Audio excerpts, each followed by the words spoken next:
Problema encontrado em cerca de 1/4 da população pediátrica, mostra-se com muita frequência na proximidade da transição alimentar, do 6º mês em diante, enfatizando a importância da participação da flora intestinal, já que germes intestinais propiciados pelo leite materno exclusivo impedem a ocorrência de fezes endurecidas quase sempre. Intestino preso é muito frequentemente mal diagnosticado ou não percebido pela família da criança, ou pelo menos não percebido como algo sério. A seriedade aqui diz respeito mais às persistentes consequências emocionais e ao atrapalho nas rotinas da criança, muitas vezes ao ponto de parecer estar doente por outros motivos, como quando dormem mais do que o necessário pelo simples medo da necessidade de evacuar. Constipação não é quase nunca um diagnóstico radiológico.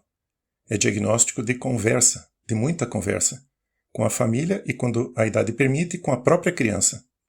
E com frequência descobre-se a origem do problema, como por exemplo uma evitação do uso do banheiro da escola por timidez, pelas dificuldades do espaço físico ou por puro nojinho, fato muito comum.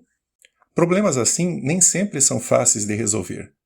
No exemplo citado, a escola dificilmente mandará construir um banheiro melhor, adaptado ao gosto do seu freguês ou freguesa. E a imaturidade do próprio ou da própria faz com que dificilmente mude seu comportamento. Isso quando consegue conversar a esse respeito. Veja que a solução aqui passa longe do remédio.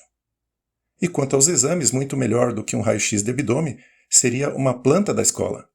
Nesse mesmo exemplo, se a retenção das fezes gera dores, e com frequência gera, a busca por outros diagnósticos, alguns mirabolantes e da moda, complica ainda mais a real solução. Claro que esse é só um exemplo, ainda que muito comum. Não é que alguns medicamentos não possam ou não devam ser usados. Pelo contrário, são parte importante no voltar atrás do processo, ajudando a corrigir os hábitos, a diminuir a dor ou o medo da evacuação, algo que às vezes leva tempo, como semanas ou meses. Mas a detecção dos problemas específicos de cada criança, o entendimento dos fatores que a levaram a constipar, é parte fundamental do tratamento. E a atitude familiar importa demais. Tanto a desvalorização quanto a supervalorização podem fazer muito mal. Há crianças que fazem do seu intestino preso que não resolve um constante motivo para atrair a atenção dos familiares, de maneira inconsciente, com seus ganhos em termos de visitas a médicos, exames infinitos, dietas específicas, etc.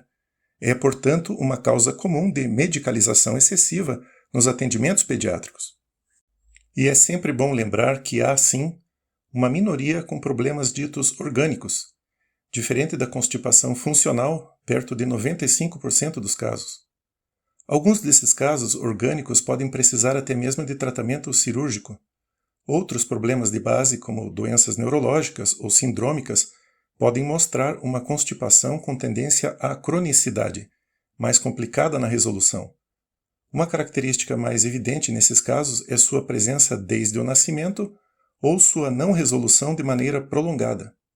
Sobre os tratamentos comuns da constipação, uma outra lembrança importante é a de que certos remédios que aparentemente resolvem, como o polietileno glicol, apresentam riscos que devem ser conhecidos no seu uso por prazos mais longos.